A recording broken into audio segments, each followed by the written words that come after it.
Hak yang cerita yang saya nak cerita ni dalam Quran. Lagi power. Hak ni hadis. Hadis pun dah power macam ni. Nabi kata apa? Sebaik-baik tentera yang akan buka kota Konstantinopel, pemimpin yang akan buka kota Konstantinopel adalah sebaik-baik pemimpin. Tentera yang ada bersama dengan beliau adalah sebaik-baik tentera. So maknanya apa? Sampai kepada zaman kita, takkan ada tentera yang lebih baik daripada Sultan Muhammad Al-Fatih punya. Takkan ada ketua yang lebih baik melainkan Sultan Muhammad Al-Fatih. Pasal itu kita kena cerita ikut mereka. Mereka ada zikir, ada selawat, ada tarikat. Mereka lah yang paling betul. Nabi kata sebaik-baik. Mana ada dah daripada kita?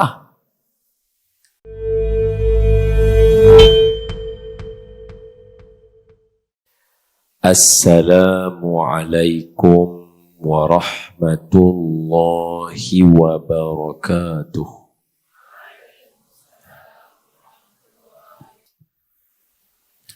Suatu hari ada budak, dia kata ke ayah dia, "Ayah, saya tak mau pergi masjid." Dia kata ke ayah dia, "Ayah, saya tak mau pergi masjid." Ayah dia tanya dia, "Berapa? Tak mau pergi masjid? Awak tak mau pergi masjid?" Dia kata, "Main masjid buat apa? Saya main masjid nak jadi orang bagus. Tapi bila saya main masjid, saya tengok sana ada orang lena, sana ada orang main handphone, sana ada orang menyembang, sini ada orang buang masa, ada yang buat benda tak senonoh, menyembang, mengata dekat orang semua dalam masjid. Baik saya tak payah pergi masjid, saya duduk rumah pun saya boleh jadi baik." Kata anak tu kepada bapa dia. Bapa dia katalah ke anak dia, benda tu tak betul lah, masjid kena main.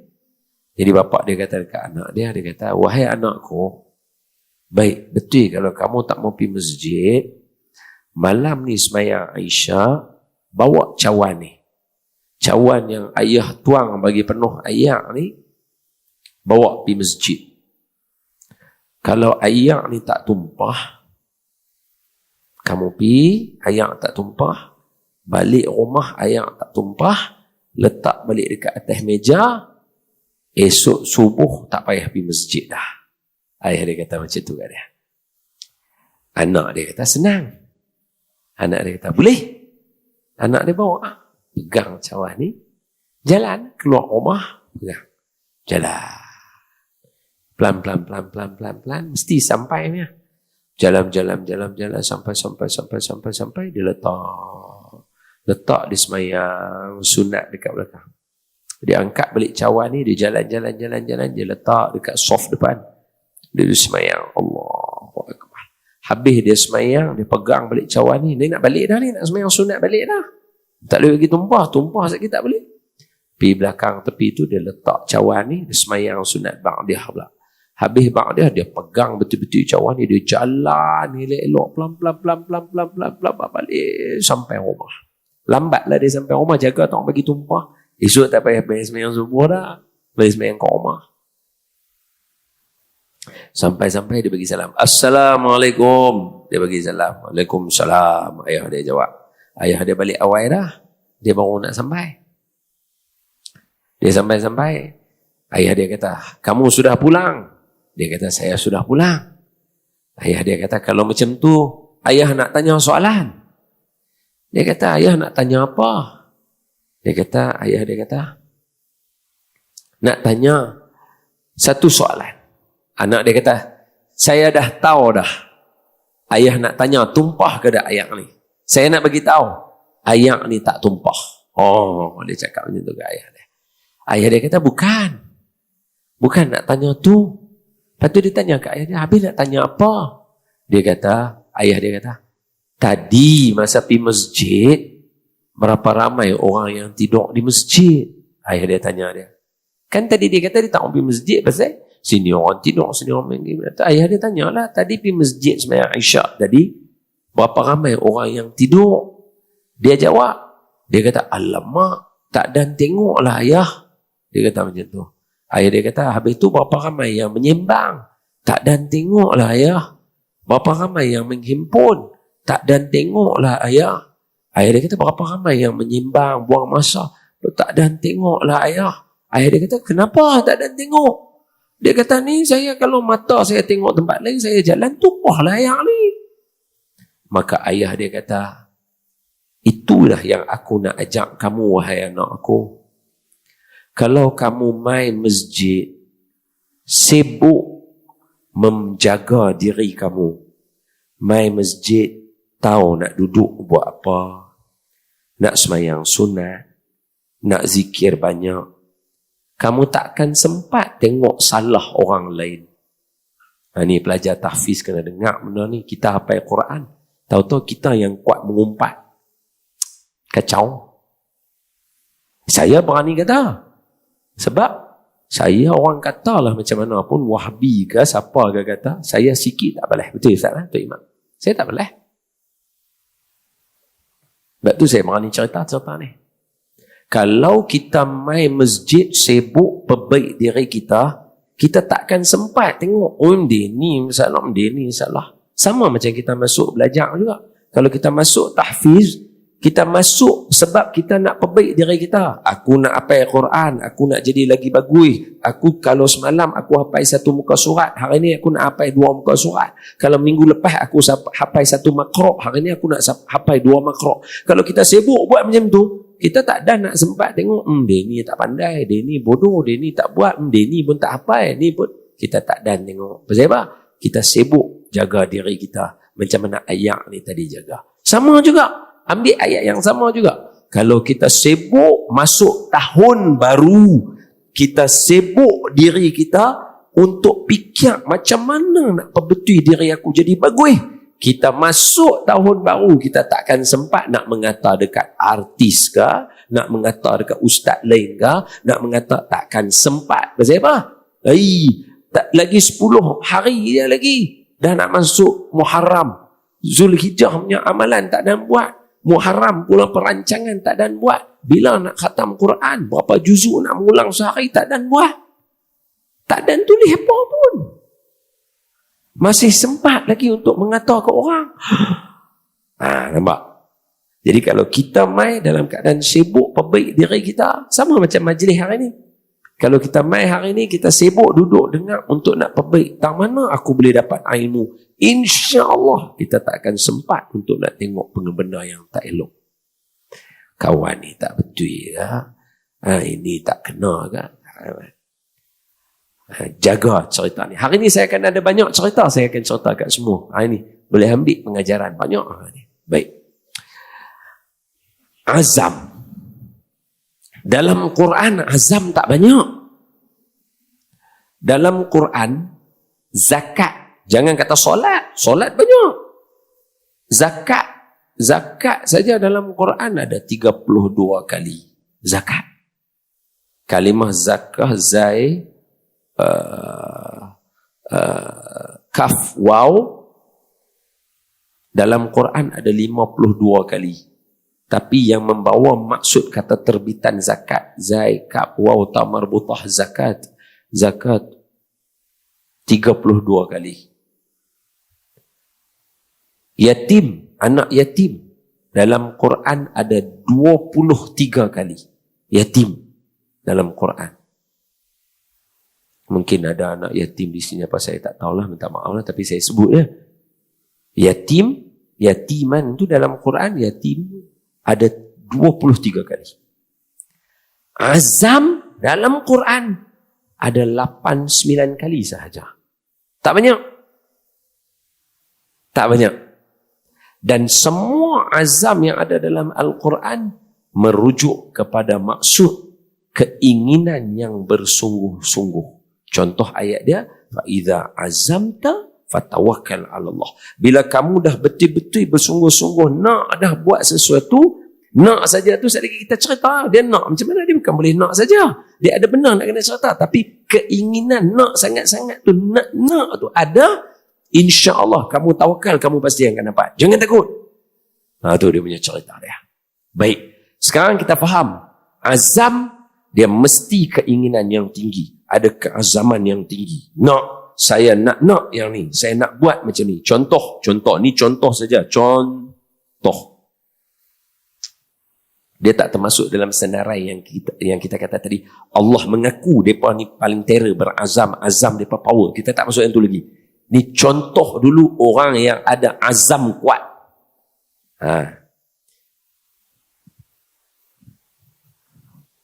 Paling mudah. Ni paling mudah. Simple lah, simple. Sultan Muhammad Al-Fatih. Ni simple. Simple ya. Alang-alang kata Turki Osman ni apa kita ambil Sultan. Sultan Muhammad Al-Fatih nak membuka kota Konstantinopel. Sultan Muhammad Al-Fatih kena menyediakan tentera yang paling hebat. Sebab tengok elok-elok. Sebelum Sultan Muhammad Al-Fatih, ayah beliau Sultan Murad. Sultan Murad pun dah serang nak buka kota Konstantinopel. Ayah dia pun tira. Ayah dia pun macam mana boleh lahir Sultan Muhammad Al-Fatih kalau ayah dia lembik? Ayah dia pun power. Tok Wan dia pun power. Sebelum tu ada para sahabat lagi dalam tentera-tentera sebelum tu yang berperang untuk nak buka kota Konstantinopel. Sahabat Nabi bang. Kurang-kurang Sayyidina Abu Ayyub Al-Ansari, maqam dia ada di Istanbul. Sayyidina Abu Ayyub Al-Ansari nak habaq kata terror tak terror dia, unta Nabi berjalan masa hijrah nanti, ni peristiwa hijrah nanti, unta dia berjalan sampai di Madinah, orang semua kata, wahai Rasulullah, singgah rumah saya. Rasulullah, singgah rumah saya. Nabi kata, unta saya pun ada ilham Allah bagi dia pilih rumah mana dia nak berhenti. Unta tu berhenti mana? Rumah Sayyidina Abu Ayyub Al-Ansari radhiyallahu anhu wa ardah. Power. Nabi duduk rumah dia beliau suruh Nabi duduk bawah. Beliau suruh Nabi duduk di atas, beliau duduk di bawah. Sebab nak memuliakan Nabi. Tapi susah. Maka Nabi nak jumpa orang nanti nak kena lintah naik susah. Tukar. Nabi duduk bawah, beliau duduk atas. Beliau duduk atas, suatu hari, rumah orang Arab ni dia buat daripada tanah ya.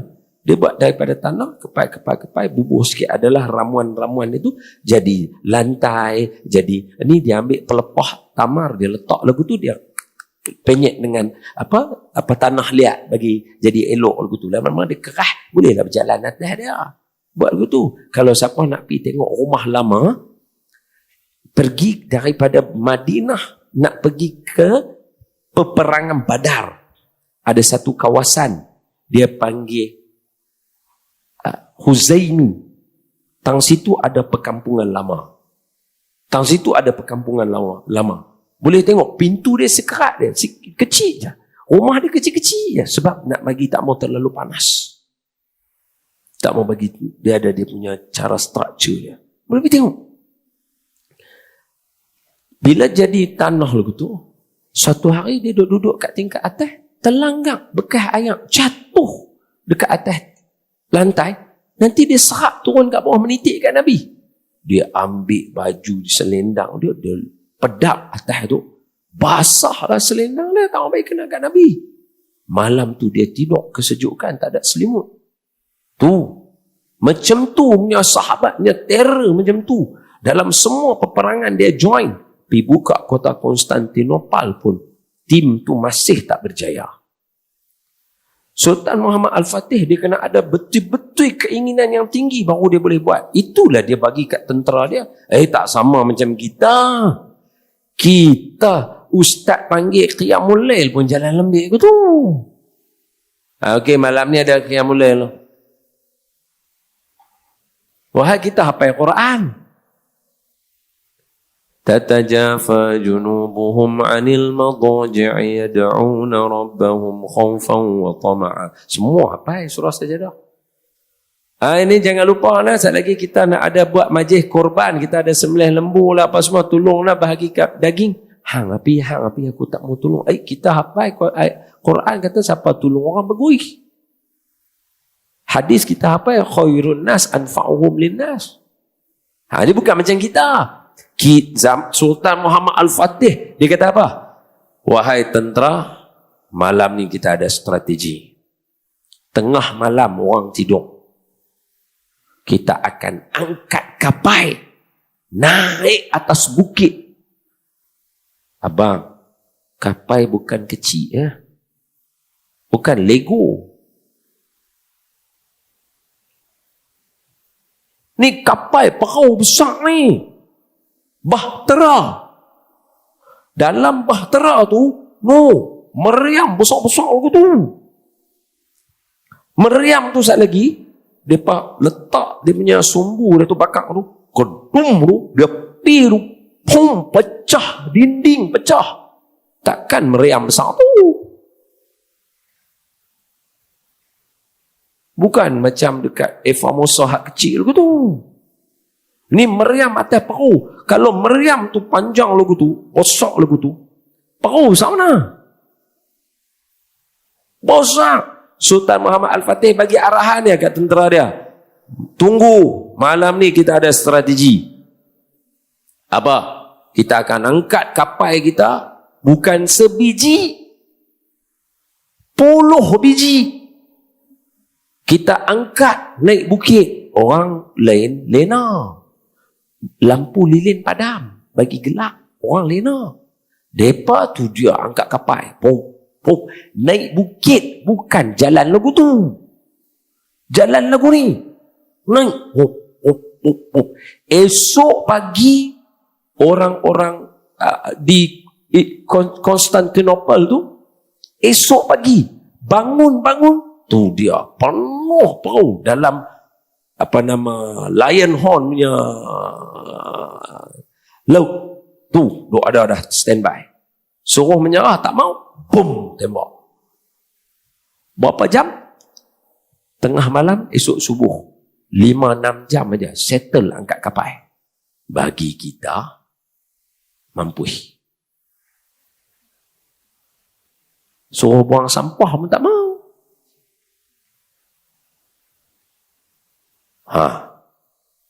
Tu azam kuat.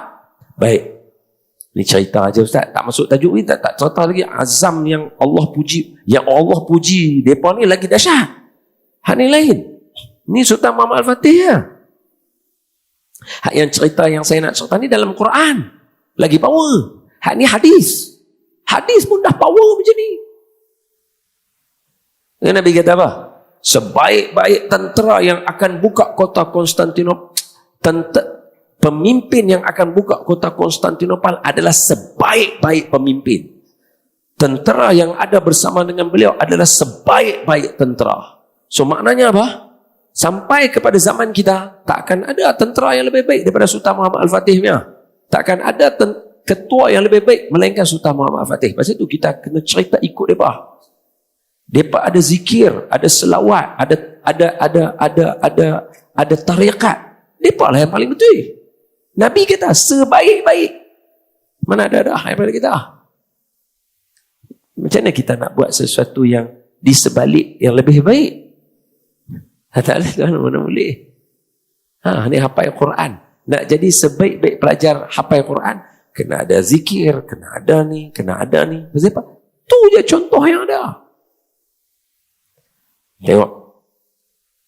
Bila berjaya buka kota Konstantinopel, ni tengok cerita dia. Yang kata azam, azam dia tak boleh main biasa-biasa.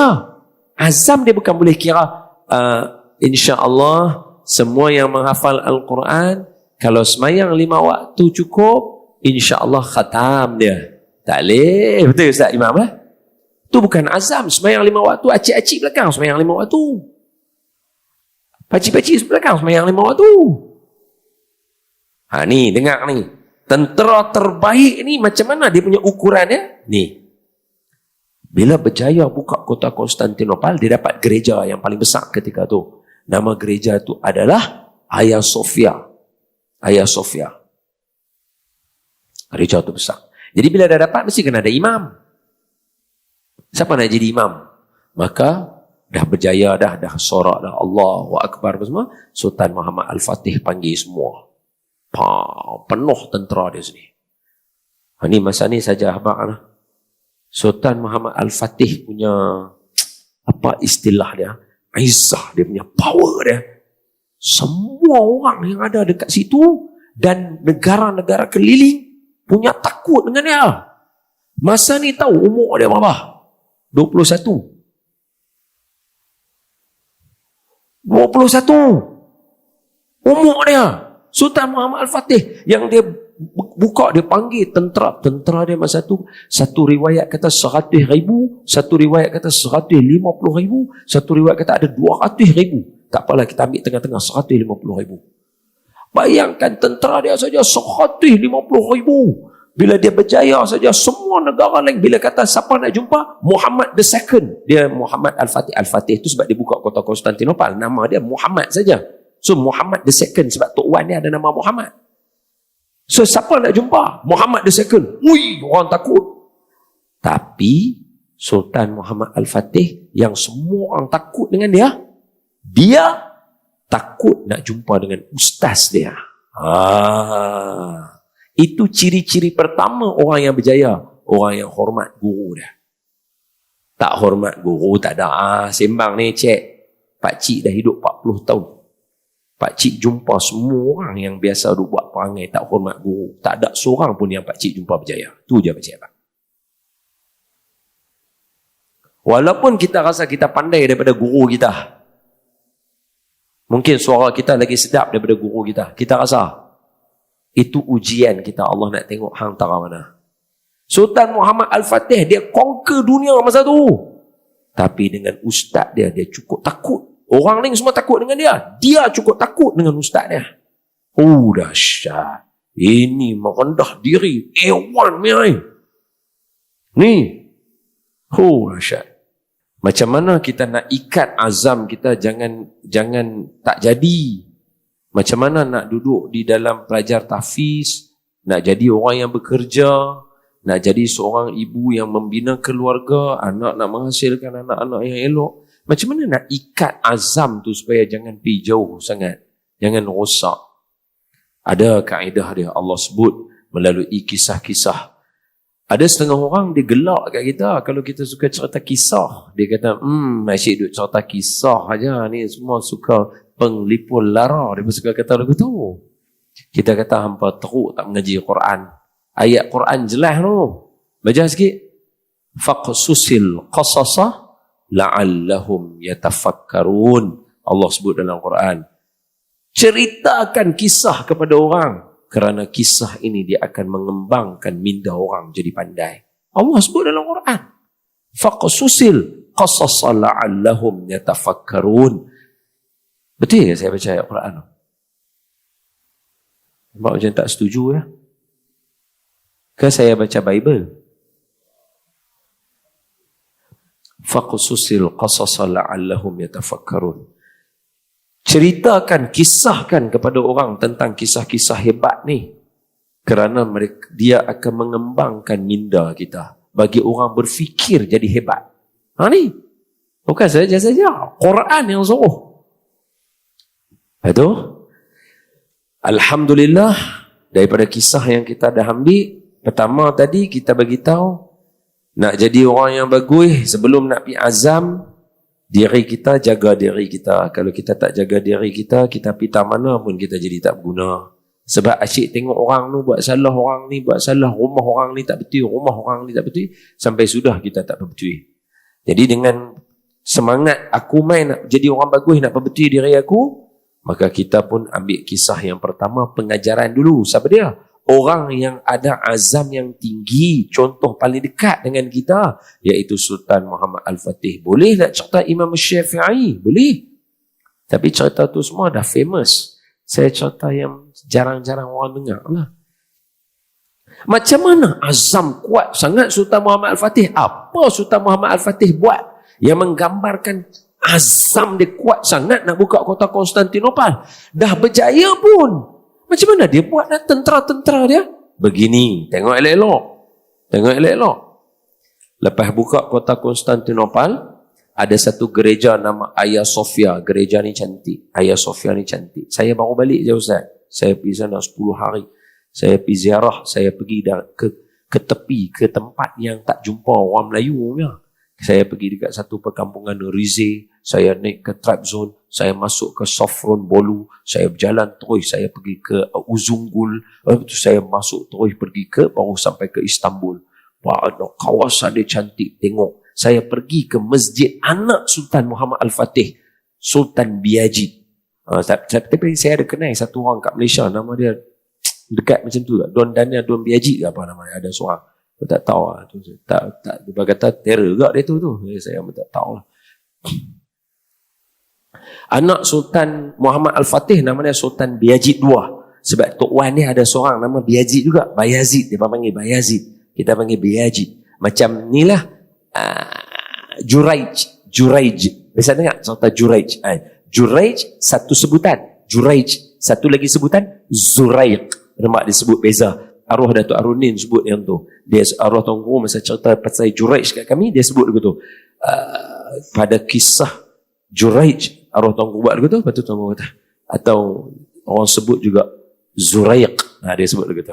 Ada Z dengan J itu sekali. So kalau Bayazid, Biajid dia jadi macam tu, dua. Ui, dia punya masjid dia saja.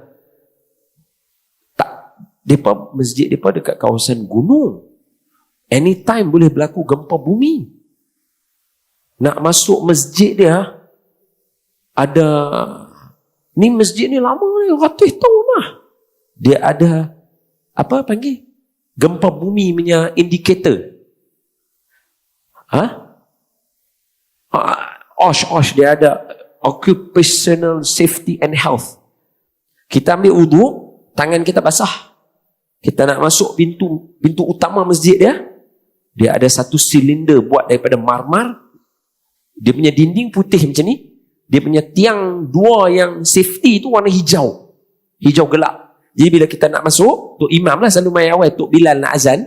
So bila bangun pagi tu bangun, ni dulu punya cerita lah. Hebat tak hebat? Allah bagi terbuka pintu hati minda boleh fikir. Dia panggil istilah dia futuhat. Kerana mereka banyak zikir, mereka ada tarikat, Allah buka pintu hati mereka. Mereka tahu nak cipta ciptaan yang luar biasa.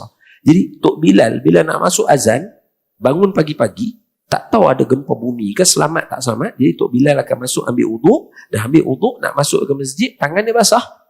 Dia pegang marmar bulat tu, dia boleh pusing. Brum, brum, brum. Kalau dia pegang boleh pusing, selamat masuk dalam masjid. Kalau dia pegang tak boleh pusing, jangan masuk. Masjid boleh runtuh anytime. Dahsyat. Luar biasa. Ratusan tahun dulu. Hampa mana nak ni? Hampa celik-celik on switch lampu semua punya lah. Anak-anak ni hari ni, anak-anak ni tak apa, tak salah benda tu. Tapi nak bagi tahu, hampa jaga-jaga buka mata, kipas tak ada. Pak tekan switch. Mana nak ada zaman kipas lu tu? Kipas ni, enjin ni bukan boleh tahan lama. Mai sekali lagi mula dia buat lagu tu, lama-lama lenguh. Kipas ni boleh. Orang selalu cerita pasal televisyen. Anak-anak ni balik rumah nanti semua, balik asrama ke apa, jom tengok televisyen. Duduk tang sini, ambil remote control, TV menyala. Masa zaman, jangan kata zaman Sultan Muhammad Fatih tu lama sangat tu. Zaman pakcik saja pun dah TV kalau nak on, kena pergi dekat TV tu, tarik dia punya butang dia tu, buka begitu. Baru dia menyala. Tu pun tengok keadaan. Ada hari ada gambar, ada hari tak ada gambar. Kalau tak ada gambar buat apa? Penampak sekali dia. Betul? TV tu betul Ustaz? Ustaz mungkin mewah sikit lah kot Ustaz. Tok Imam sama kita mewah. Dia tak menyala tangan ni. Pam sekali lagu tu, keluar gambar. Tak, sebab tu orang buat perumpamaan. Orang buat perumpamaan. Tengok sini. Anak-anak. Sebab tu ibu-ibu, ni orang buat perumpamaan. Dia kata apa? Setengah orang macam TV lama. Dia kena penyepak sekali baru dia sedap. Ada setengah orang dia kata tu. Ustaz duk cakap mengapai semua, dia tak faham. Dia kena sepak sekali, baru dia sedap. Dia macam TV lama. Nak bagi lagu tu. Ni dahsyat. Baik. Macam mana Sultan Muhammad Fatih buat persiapan dekat tentera dia? Jadi bila mereka nak jadi imam dekat Masjid Hagia Sophia, kan tentera 100,000, siapa yang layak jadi imam? Orang kena beratok lah bagi. Sultan Muhammad Al-Fatih ambil senarai soalan, bagi kat menteri dia. Menteri dia pegang soalan. So Sultan Muhammad Al-Fatih, Perdana Menteri dia, yarhamkallah, tu semua tentera 100,000. Ni nak pilih seorang imam. Seorang ya, imam. Soalan yang pertama. Siapa boleh jadi imam? Berdiri. Siapa tak boleh jadi imam? Duduk. Sukacita dimaklumkan, semua 150,000 berdiri. Yarhamkallah. Tak ada siapa duduk. Mana apa? Semua tutup imam belakang. Kita tak ada apa Quran ni pun. Cuba kalau tak ada orang tolak kita. Bersilat ke? Jangan. Aku tolak orang tak lagi. Nak minta maaf. Saya pun belajar tahfiz. Saya tahulah. Saya pun pakai macam hampa. Cuma hampa lawa lah. Comel lah. Kami kampung. Ini bawah Tuanku Sultan. Saya Pulau Pinang tak ada Sultan. TYT.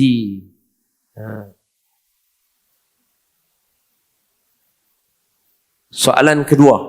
Perdana Menteri tanya. Ni 150 boleh berdiri. Semua boleh jadi imam. Soalan kedua. Siapa tak tinggal semayang fardu 5 waktu hari ni? Hak perang tadi tu? Berdiri. Yang ada tinggal, duduk.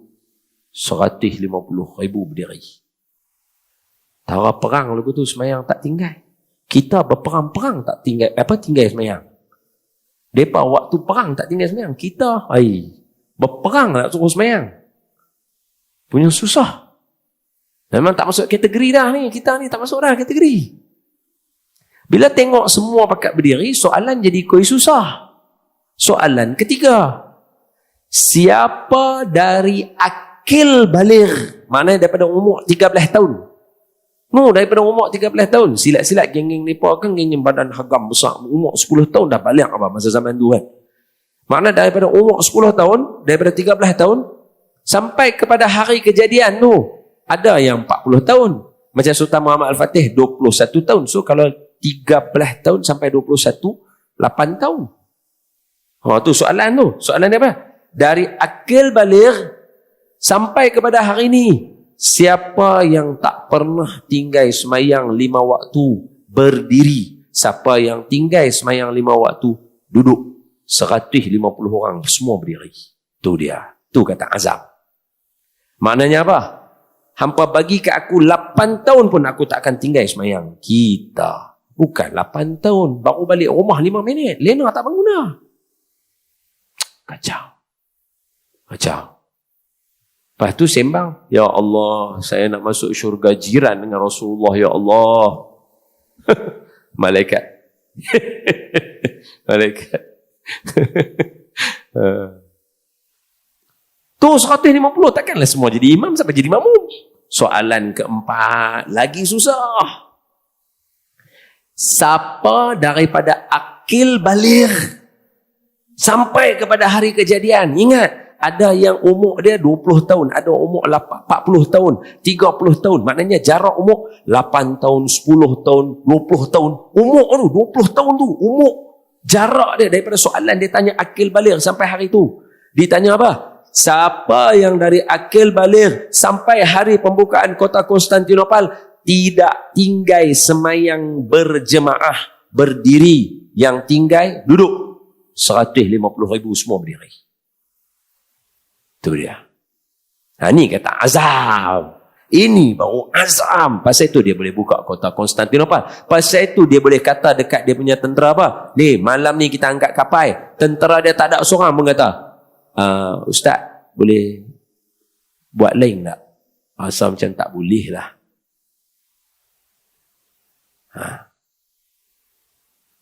Malam ni kita angkat kapal naik bukit. Tak ada siapa kata, "Ui, kapal kat laut kot, bos. Bukan naik atas bukit." Tak ada siapa kata. Dia kata kat mereka, "Malam ni kita angkat kapal." Mereka semua kata, "Baik, angkat." Angkat terus.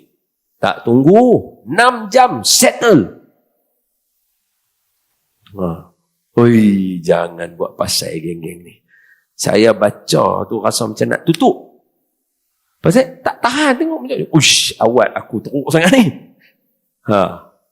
Selagi baca lagi rasa tak berguna. Lagi baca lagi rasa tak berguna. Bukan baca, pergi tengok tu.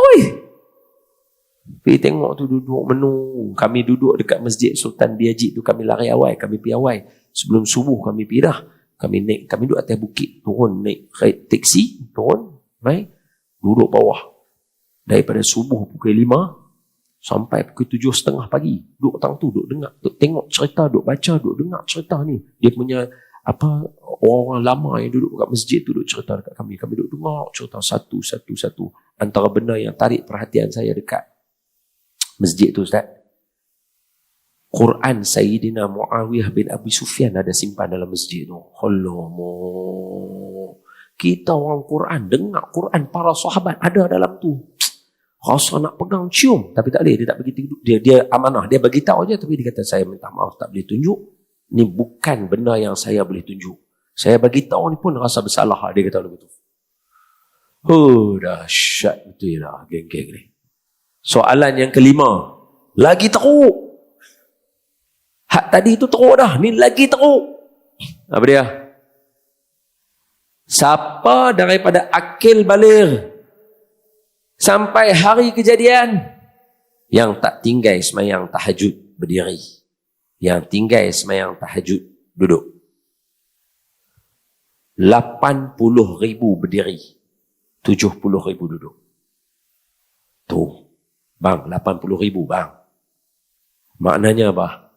Dalam Istanbul ketika itu 80,000 orang confirm semayang tahajud tiap malam. Gila.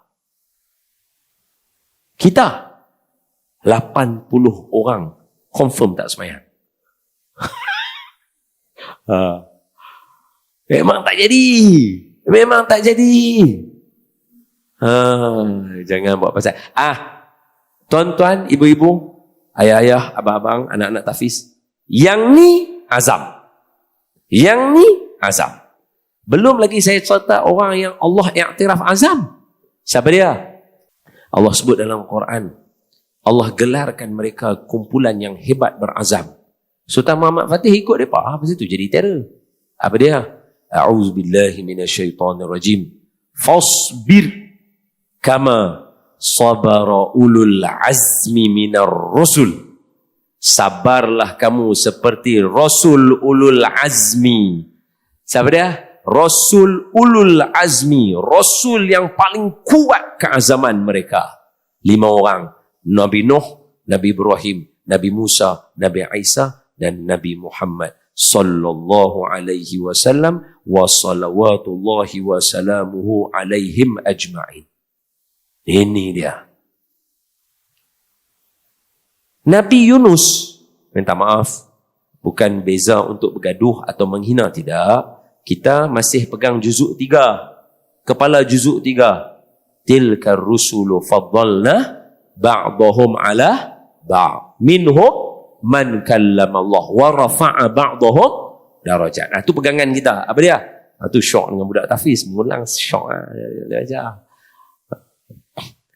Tilkar rusul, setengah rasul-rasul ni kami muliakan mereka. So kita cerita tajuk kemuliaan. Boleh faham?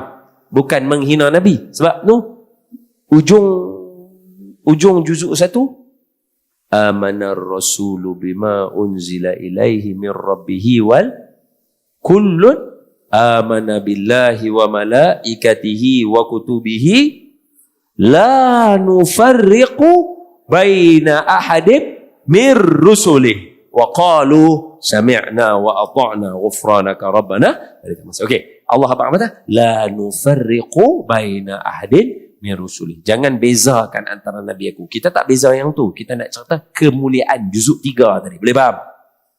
Tengok elok-elok. Nabi Yunus alaihi salatu wassalam, umur dia tak lama. Nabi Yunus dalam 100 lagu tu kot, 60, 70, 100 lebih kurang Nabi Yunus.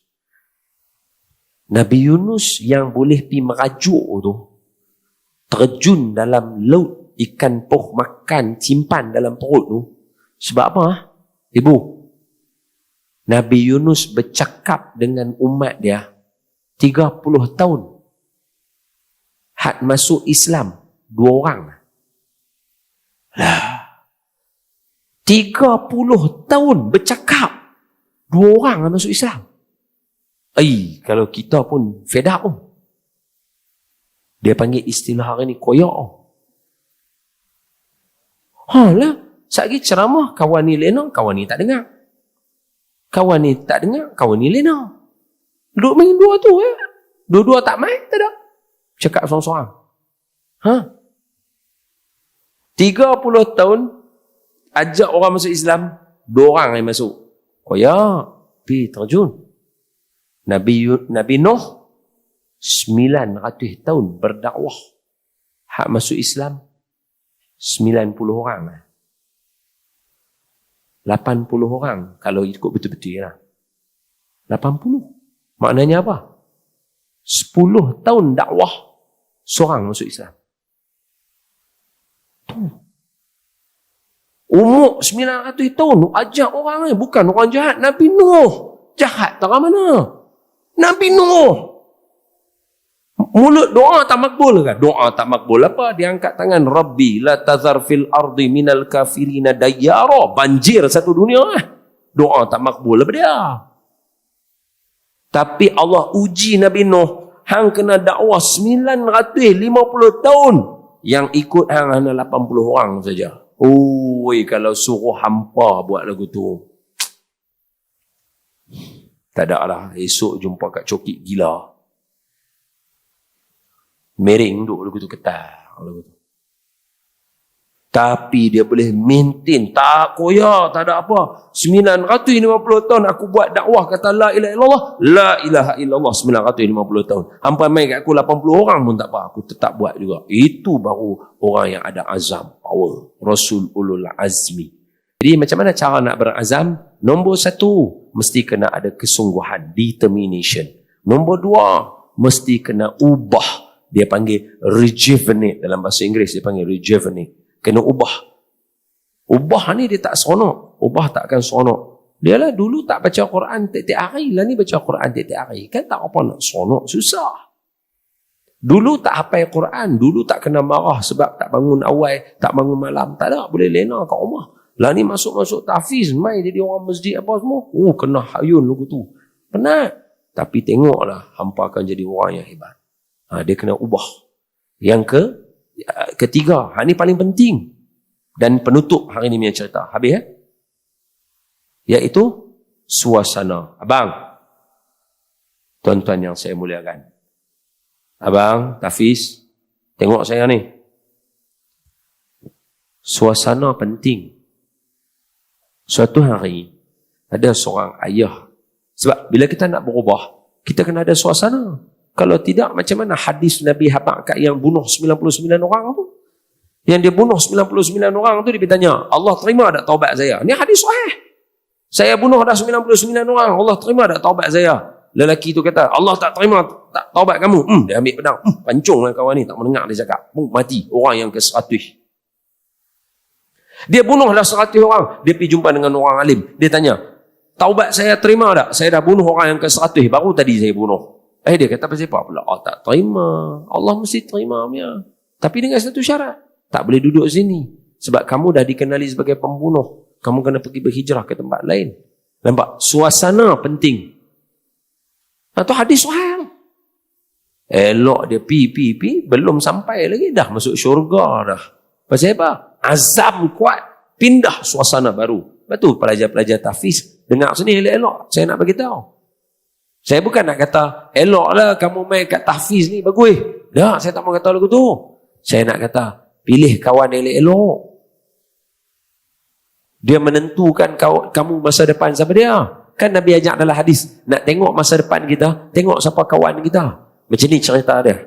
Ada seorang budak, bapa dia nak ajak dia tajuk suasana keliling lah. Bapa dia kata dekat dia, saya tak tahulah kalau anak-anak dekat sini biasa tengok. Tahukah ikan kelisa? Arawana, ikan arawana. Ikan kelisa. Lawa, ikan yang cantik. Pakcik dulu belah. Saya dulu belah. Ikan arawana ni dulu saya belah. Tapi saya punya bukan yang high class, dia low class. Saya punya warna hijau. Warna hijau tak terror sangat. Dia punya warna hijau tu tak cantik. Dia kalau nak tahu ikan yang A class punya, A plus punya, dia macam naga. Dia berenang tu color merah. Dia berenang ni color merah. Dia libah ekor dia sekali lagi, keluar color gold. Ini ong punya. Saya tengok ikan tu besar ni ya. Baby ikan lah besar ni. Ikan arawana tu besar ni ya. Beribu. Besar tu ya. Hari tu yang saya tengok panjang tu, saya tak tahu gambar silap-silap 20,000 bah. Oh panjang ni. Nah. Mula dia main depan cermin tu straight. Dia tak kode ekor dia selalu. Dia cruising ya. Dia lagu tu saya kata lawa ni. Dia buat dia punya apa sirip dia tu bila dia kode tu, alamak Aisyah lawa lah ini. Ni cerita ni pasal ikan ni. Seorang bapa dia ada ikan arawana yang cantik ni, mahal lah harga dia. Dia nak ajak anak dia. Anak dia tak tahu. Dia kata kat anak dia, abang sini, dia panggil. Ni ambil ikan ni. Dia buh ikan tu dalam plastik. Pergi tanya pakcik jual ikan kat tepi jalan tu yang duk potong ikan tu, tanya dia nak beli berapa ringgit ikan ni. Anak dia bawa ikan ni pergi tepi tu. Assalamualaikum Pak Long. Waalaikumsalam. Pak Long tu duk potong tu. Potong. Ambil ikan apa semilang, ambil ikan sepat lah duk potong ikan, ambil ikan apa tongkoi potong. Budak tu main. Assalamualaikum. Waalaikumsalam. Ni pakcik, ni nak beli ikan ni berapa? Dia pakcik tu ambil. Allah. Hang jual kat aku ikan boleh nak, bukan nak boleh makan. Aku tak ada manfaat kat aku. Hang aku beli RM50 sudah. Dia jual ikan hak makan, tak ada manfaat, dia tak mau. Ikan perhiasan buat apa? Budak tu balik abang dia, Pak Long tu nak beli RM50. Pak dia kata, okey tak apa. Hampir tanya tu kedai ikan tu kat sana ada kedai ikan. Hampir tanya dia, depa nak beli berapa? Kedai hak jual ikan dalam akuarium banyak orang. Dia pergi, Assalamualaikum, salam. Pak Long, ya. Ni pak saya ada ikan ni. Tengok nak beli berapa? Hak tokek tu tengok, ikan ni ada harga ni. Hang nak jual berapa? Ikan ni kalau orang beli boleh pergi kat RM5,000 ni. Tapi aku buat bisnes, takkan hang nak jual kat aku RM5,000. RM2,000 sudah lah. Budak tu balik mai abang. Pak ni kedai tu nak beli RM2,000 lah. Pak dia kata okey tak apa. Hampir tanya Pak Long tu. Pak Long tu dia tak boleh tengok ikan. Bukan teliok nak makan. Dia tak boleh tengok ikan. Dia belah ikan banyak. Lawa-lawa. Tapi tanya dia beli berapa. Budak tu pergi. Assalamualaikum. Salam. Pak Long. Ya. Ni. Bapak saya adanya nak beli ikan berapa. Dia pegang-pegang. Dia tuang dalam akuarium dia. Betul ke Pak Hang nak jual ni? Ikan ni ada orang tak jual. Tapi kalau betul Pak Hang nak jual, aku sanggup beli. Berapa pun tak apa. RM5,000, RM10,000 pun aku beli ni. Ikan ni mahal. Budak tu bawa balik ikan tu kat pak dia. Dia kata, Pak Long tu nak beli RM10,000. Bapak dia kata kat anak dia, wahai anak aku, ini pengajaran aku untuk hang. Ikan yang sama, tapi pasal duduk dengan orang yang berbeza, nilai harga ikan itu akan jatuh. Hang berkawan dengan orang yang dia kawan dengan hang pun tak ada apa. Dia pun tak mau fikir pasal hang. Hang susah ke sakit pun dia tak ada kira kat hang. Dia tengok hang macam RM50 lah. Bodoh. Ni member-member lagu ni ada. Hang pergi duduk dengan member yang kerja nak ambil manfaat kat hang lah. Dia kira nak untung kat dia ya. Dia kawan dengan hang, janji exam dia dapat nota. Ini jenis kawan-kawan tak guna juga ni. Time exam dia main kat kita. Time tak exam dia belah. Yang ni tak boleh pakai. Dia ni dia sayang kita. Tapi dia nak untung kat dia tu ada.